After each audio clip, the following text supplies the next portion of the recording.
Tahu nggak kalian? Banyak kali di media sosial yang mengatakan bahwasanya Bambang Pacul akan keluar dari PDIP.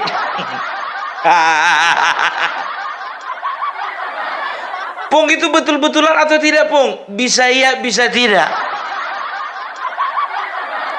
Tapi kalau aku harapannya sih iya. Ngapain lagi di situ, bos?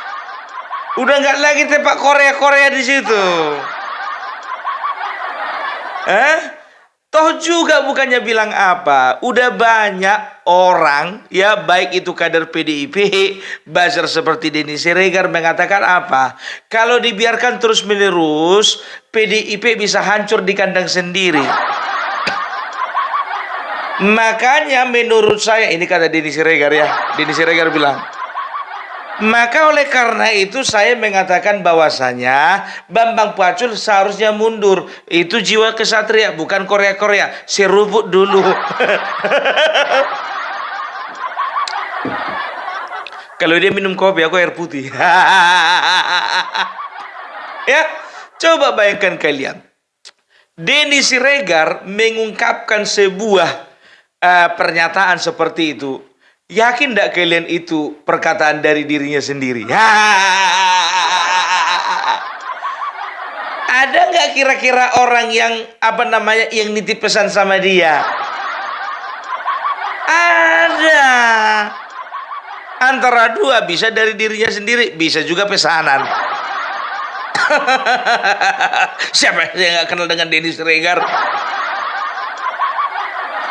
Itu dia. Kan kami sama-sama buzzer. Kata orang sana. Orang selalu mengatakan ini siapa? Buzzer Mulyono. Banyak kali biar tahu kalian maki-makian yang kuterima. Yang dibilanglah kau ternak Mulyono katanya. Baby gendut katanya. Never mind. It's okay. Karena gue tengok kebanyakan akun-akun nggak jelas itu.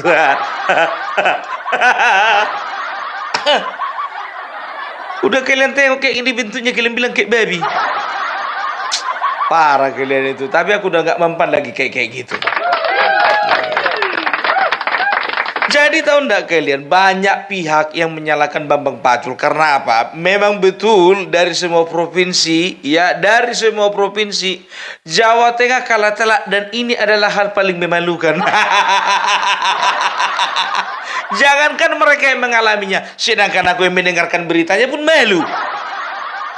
Kalau misalnya kemenangannya Ahmad Lutfi terhadap Andika Perkasa, katakanlah 5-1 ya untuk Lutfi, 49 Andika Perkasa, masih wajar.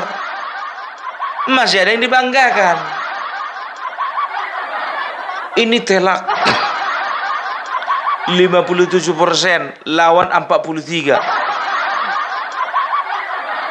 Nggak tahu berkembang sampai sekarang 58% lawan 42. Kurasa ini kalau misalnya menunggu penghasilan cepat, nanti pleno tanggal 16 baru ketahuan. Gitu dia.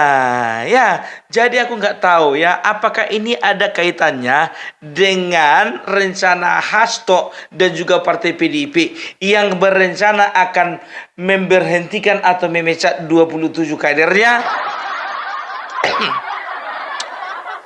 Ya, datanglah buzzer-buzzer dari sebelah sana, ya kan.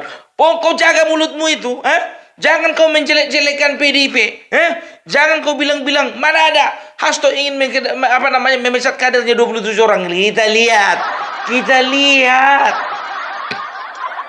Udah habis, makin habis. Makanya mati 1 tumbuh 1000.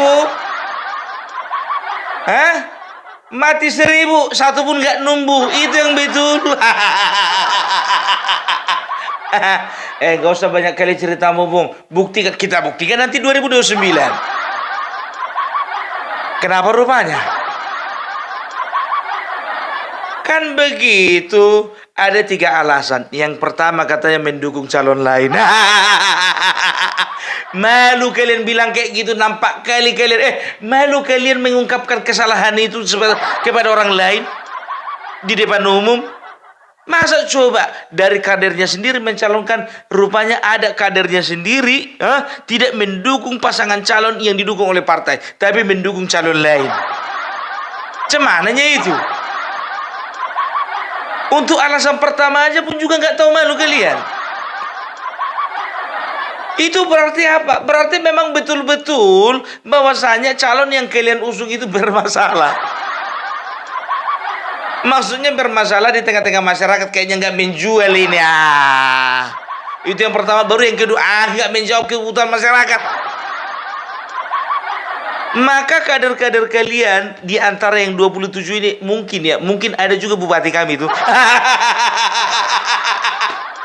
Karena di Kabupaten Tobasa sendiri, biar tahu kalian, calon bupati yang diusung PDIP, ya, dia itu ketika kemarin pemilihan gubernur tidak memilih Edi Rahmayadi diusung PDIP, tapi mendukung Bobi. Secara eksplisit, terbuka, dan di depan umum. Itulah Bapak Polta itu, biar tahu kalian. Kurasa masuk list itu. Yakin? Serius mau mecat 27 orang itu? Idage kalah apa? Ku bilang ini jujur aja lo, ku bilang ya. Justru ketika ya kalian melihat ada potensi perlawanan ada potensi perlawanan atau pembangkangan dari kader-kader kalian. Justru di situ kalian harus memperkuat konsolidasi kalian. Coba duduk bersama, apa yang menjadi masalah, apa latar belakangnya, kan begitu. Jangan ini begitu nggak cocok pecat, begitu nggak cocok pecat, kan begitu. Ya jangan kerasa gerusu lah. Masa kalian, pun kalian ngomong nggak kalian dengarkan. Baru yang kedua alasannya apa? Yang kedua alasannya katanya ada bermain di dua kaki. Kita manusia bro, kakinya dua. Mungkinlah ini juga yang dikatakan, yang dimaksudnya ini Bambang Pacul. Ya karena gini loh, bukannya bilang apa, banyak pendukung-pendukung PDIP garis keras mengatakan bahwasanya Bambang Pacul itu main di dua kaki.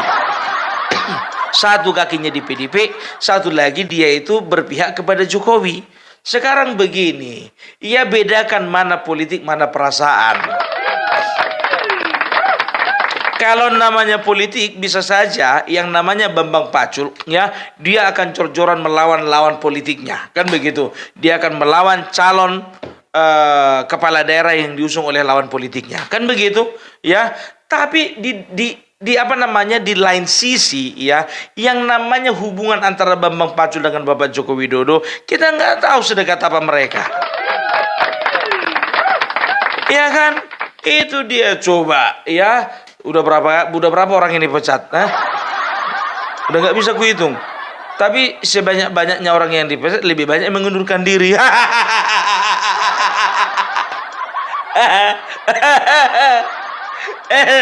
Tok, sebentar dulu Tok. Sampai sekarang aku belum dapat dan aku belum menemukan di media sosial surat pemecatan terhadap Bapak Jokowi. Coba keluarkan dulu surat pemecatannya. Adanya.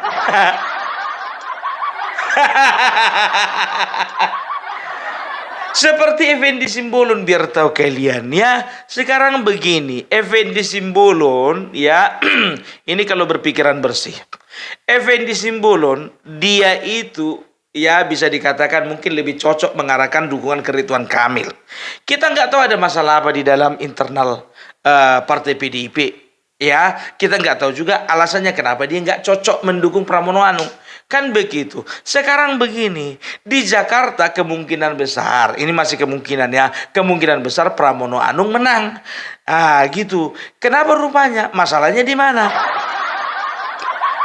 Berarti dukungannya Effendi Simbolon terhadap pasangan Ridwan Kamil berarti nggak terlalu apa kan, nggak terlalu berbahaya kan begitu. Kecuali kalau misalnya beliau itu bermain di Jawa Tengah.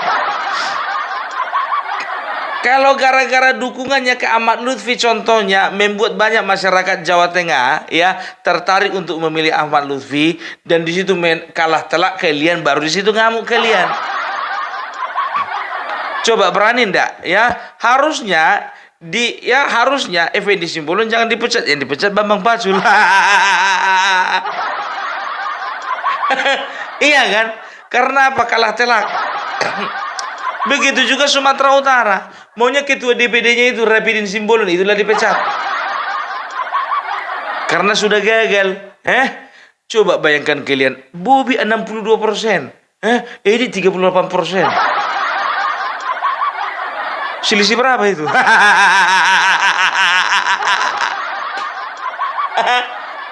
Jauh kan? Jauh lah. Makanya aku bilang, itu harusnya jadi begini loh. Jadi perhatikan dulu mana calon-calon, mana kader-kader yang betul bermasalah, itulah dipecat. Jangan kalau dia berprestasi contohnya, ya kan. Kalau misalnya melakukan pembangkaman, duduk bersama lah. Jangan sok-sok disiplin habis kalian. Ya kan? Maunya sama Effendi Simbolon dia nggak usah marah. Yang marah itu sama Bambang Pacul. Karena apa? Ternyata dukungan Effendi Simbolon sama Ridwan Kamil nggak berpengaruh sama perolehan suara di Jakarta untuk Pramono Anung. Itu dia ya. Tapi memang bukannya bilang apa, unsur sakit hatinya orang ini kan karena Effendi Simbolon bertemu sama Jokowi. Ya sama Mega jarang-jarang foto-foto, ini sama Jokowi langsung foto-foto mesra. Apa nggak panas ketua umum? Effendi Simbolon wah orang lama itu. Ya, itu dia. Maunya jujur aja aku bilang, ini ku minta keadilan sama kalian. Ya terserah kalian mau menjalankan atau enggak. Kalau sempat memang betul-betul Bambang Pacul, Denny Siregar bilang dulu sama DPD, ketua DPD Sumatera Utara supaya juga dipecat. Bilang sama dia, kau mundur juga kau, karena di Sumatera Utara lebih telak kalahnya PDIP dibandingkan Jawa Tengah. Ayo dong, speak up dong. Speak up dong, let's go, let's go. Jangan Bambang Pacul aja yang kau serang. Apakah Bambang Pacul itu karena dekat dengan Puan Maharani?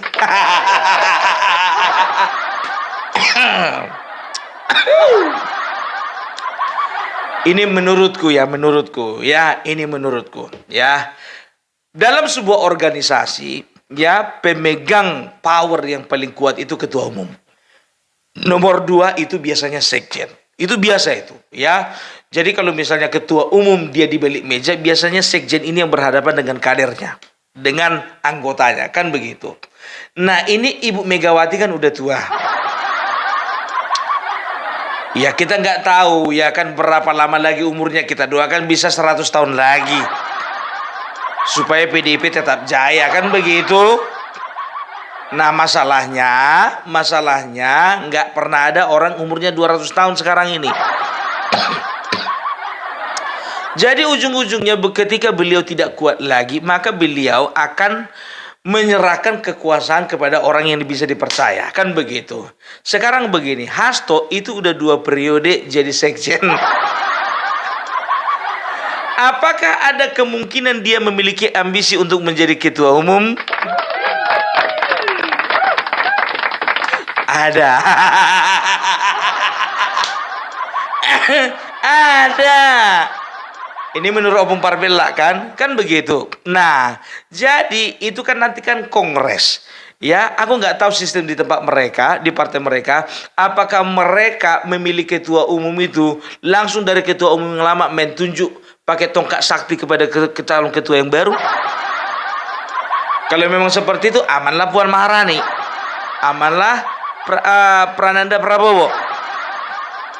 Tapi kalau bicara kongres, berarti itu ada musyawarah, ya, ada rapat,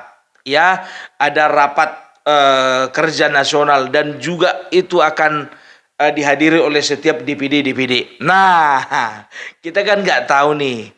Kalau misalnya ada ada 3, katakanlah ada 3 yang masuk bursa ketua umum, Hasto, Puan, dan satu lagi Prananda, atau Hasto, Puan, atau Bambang Pacul.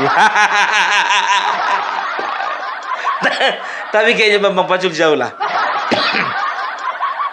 Jujur ku bilang, kalau itu abdi dalam itu nggak akan pernah mau merebut singgasana seorang ratu, nggak mau itu. Iya kan? Tapi ya, kalau misalnya ya dilumpuhkan beberapa orang yang berpotensi ya untuk memberikan suara kepada salah satu saingan atau dua saingan, nah aku rasa itulah misinya. Dimulai dari Bambang Pacul, karena Bambang Pacul orang dekat Puan Maharani. Kan begitu ya, katakanlah nanti pemilihan itu yang masuk bursa pemilihan cuma 2. Ya, katakanlah sedikit-dikitnya 2, nggak mungkin cuma 1 dong. Namanya pemilihan harus ada yang dipilih. Iya kan, Hasto dan juga Puan. Otomatis dia akan melihat ya kemungkinan mana-mana ketua DPD yang berpihak sama dia dan berpihak pada Puan. Nah, mulailah sekarang dia akan mencari kambing hitam ya untuk ketua-ketua DPD ya yang kira-kira berpeluang untuk mendukung Puan nantinya. Diperalatlah kata-kata gagal untuk mempertahankan kemenangan.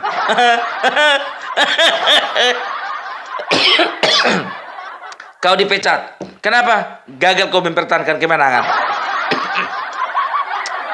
Tapi di sana contohnya, kau nggak usah dipecat, kau aman kau. Tapi gagal aku mempertahankan kemenangan. Nggak apa-apa, yang penting nanti kau milih aku. Besti kita kan? Besti. Kita nggak tahu nih, ini seru biar tahu kalian. Selalu ada pembahasan politik mengenai PDIP.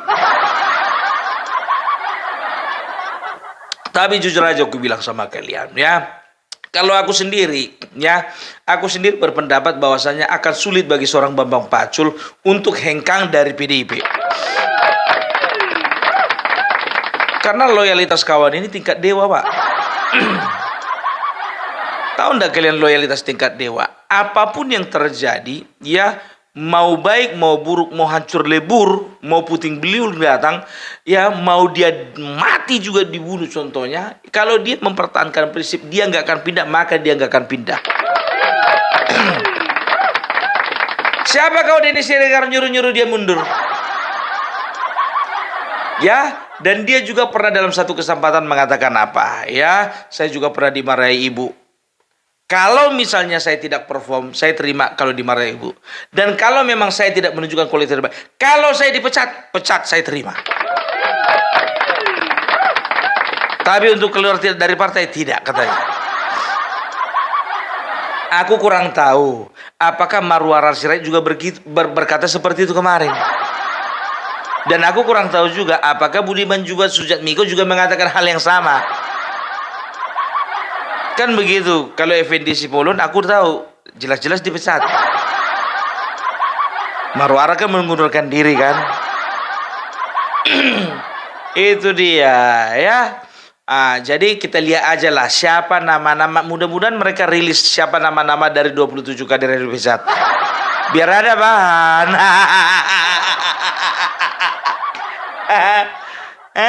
Tak ganjel tak. Itu dia ya, nyanyi dong kalian, mari bung rebut kembali gitu.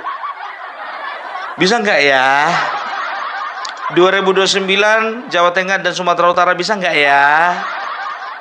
Jadi tahu nggak kalian, orang ini berusaha menghibur diri. Dia katakan apa tadi? Ya, walaupun kita kalah di dua tempat oleh karena ada pergerakan massa dan juga ada kecurangan ya, tapi kita optimis. Karena apa? Karena saya melihat ada persemaian.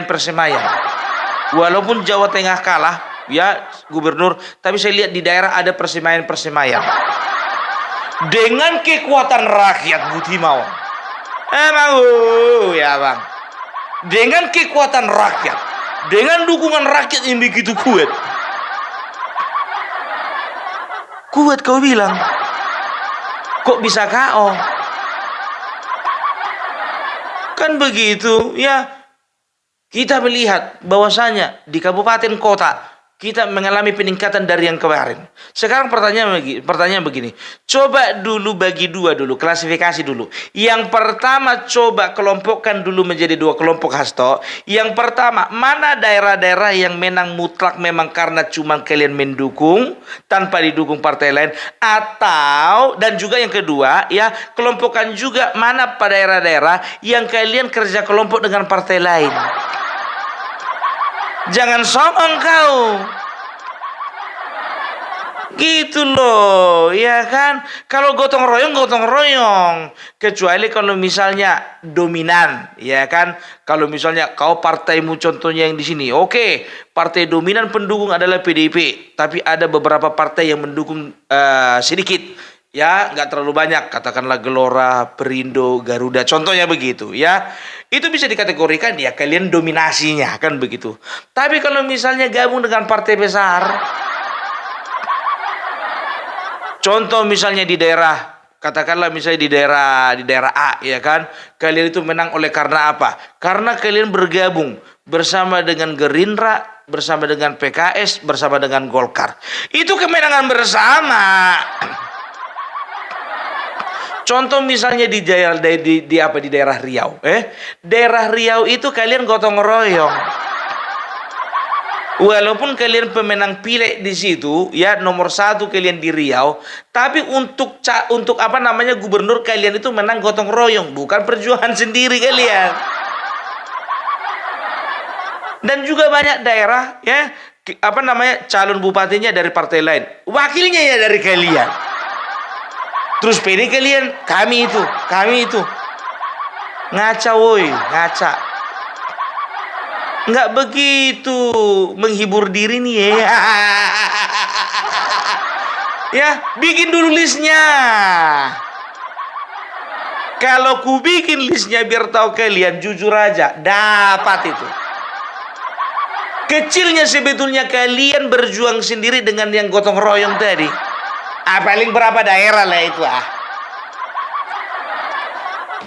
tapi sah-sah aja lah. Siapa lagi kalau nggak diri kita sendiri menghibur diri kita, kan? Kalau nggak kita siapa lagi menghibur? Ya kan begitu. Itu dia. Jadi kalau untuk Bambang Pacul jujur aja lah, kami nantikan kedatanganmu. Ya tapi kalau dia berprinsip tetap di sana ya nggak apa-apa. Kita plus dulu untuk Bambang Pacul.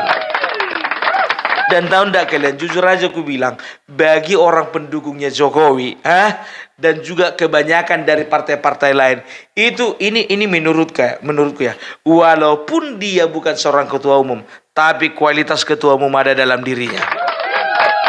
Karena apa? Merangkul. Menyayang bukan menyerang. Gitu loh. Susah kali dimengerti. Ya, jadi itu dulu dari Opung Parbelak ya. Kalau bicara tentang Bambang Wuryanto atau lebih dikenal dengan Bambang Pacul, apakah dia akan keluar? Kita lihat aja tanggal mainnya. Kalau aku sendiri berpendapat ya, kalau aku berpendapat kayaknya enggak lah, susah lah ya. Kita juga terkadang harus membawakan berita yang berimbang lah. Ya kan? Kayaknya enggak lah. Tapi kalau misalnya dia keluar, ya puji Tuhan, alhamdulillah. Ya kan begitu.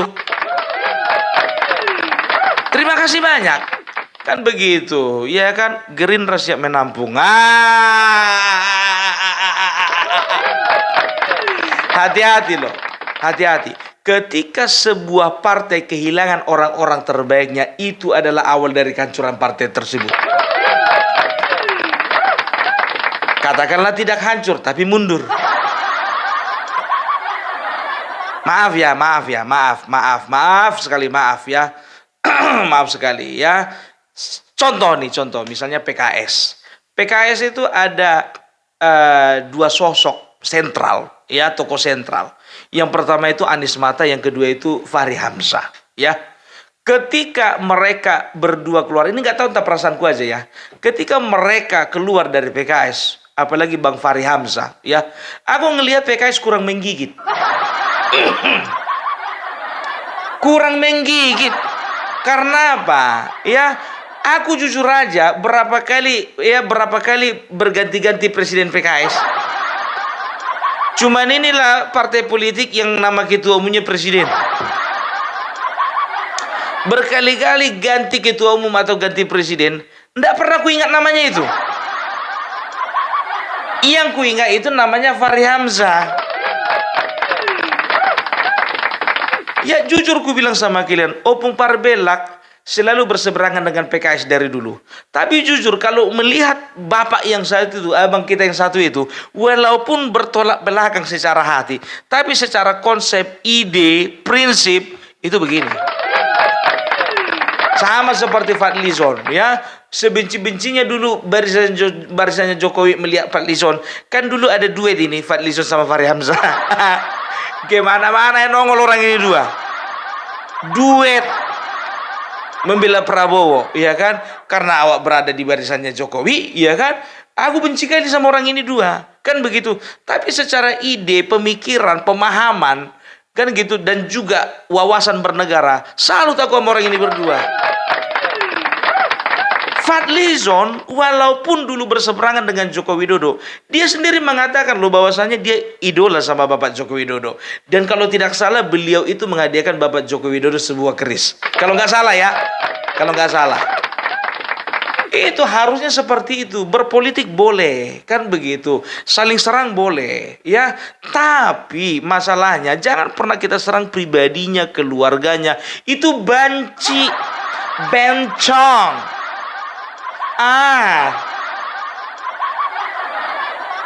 Udah keluar masa laluku jadinya. Jadi malu aku. Opung Parbelak itunya aslimu beberapa tahun yang lalu? Enggak juga sih. Oke. Jadi itu dulu dari Opung Parbelak. Salam NKRI, NKRI harga mati.